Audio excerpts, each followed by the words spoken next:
un homme d'honneur. Dans Philippiens, chapitre 4, verset 8, Paul écrit ceci. « Au reste, frères, que tout ce qui est vrai, tout ce qui est honorable, tout ce qui est juste, tout ce qui est pur, tout ce qui est aimable, tout ce qui mérite l'approbation, ce qui est vertueux et digne de louange, soit l'objet de vos pensées. Amen. » À l'époque de Néhémie, Jérusalem est la ville où est érigé le Saint-Temple, lieu où l'Éternel a choisi de faire résider son nom, lieu de la présence de Dieu. Elle est la ville où se trouvent les sépulcres des pères, ceux qui inculquèrent la foi au peuple hébreu et furent les garants de l'identité nationale.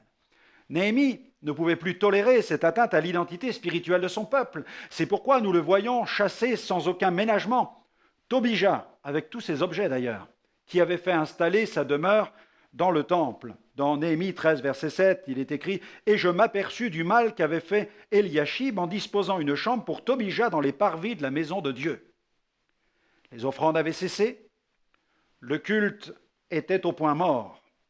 À l'instar de Néhémie, l'enfant de Dieu doit résister à tout ce qui pourrait porter atteinte à son identité spirituelle. Il doit défendre la vérité, lutter contre les erreurs et les hérésies, combattre pour la foi.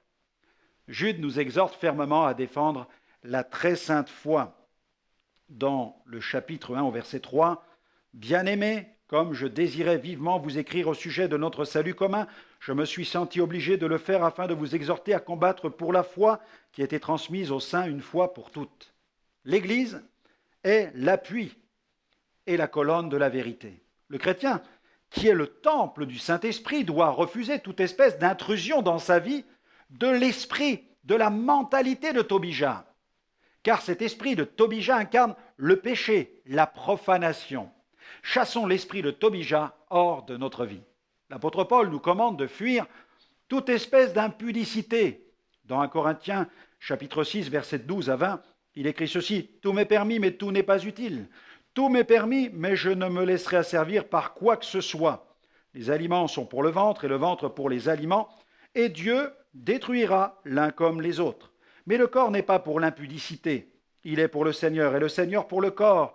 Et Dieu, qui a ressuscité le Seigneur, nous ressuscitera aussi par sa puissance. Ne savez-vous pas que vos corps sont des membres de Christ? Prendrai-je donc les membres de Christ pour en faire les membres d'une prostituée? Loin de là.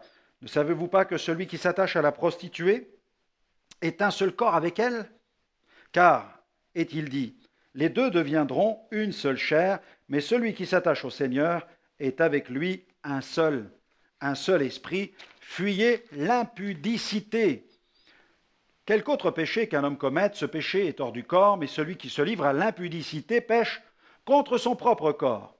Ne savez-vous pas que votre corps est le temple du Saint-Esprit qui est en vous, que vous avez reçu de Dieu et que vous ne vous appartenez point à vous-même, car vous avez été rachetés. Un grand prix. Glorifiez donc Dieu dans votre corps et dans votre esprit, qui appartiennent à Dieu. Amen. À l'exemple de Néhémie, veillons sur notre vie intérieure. Restons intègres. Je vous propose cette prière aujourd'hui. Garde-moi, Seigneur, de toute impudicité de quelque nature que ce soit, et que je sache toujours rester attaché à ta parole, que je sache garder mon cœur de tout ce qui pourrait lui nuire.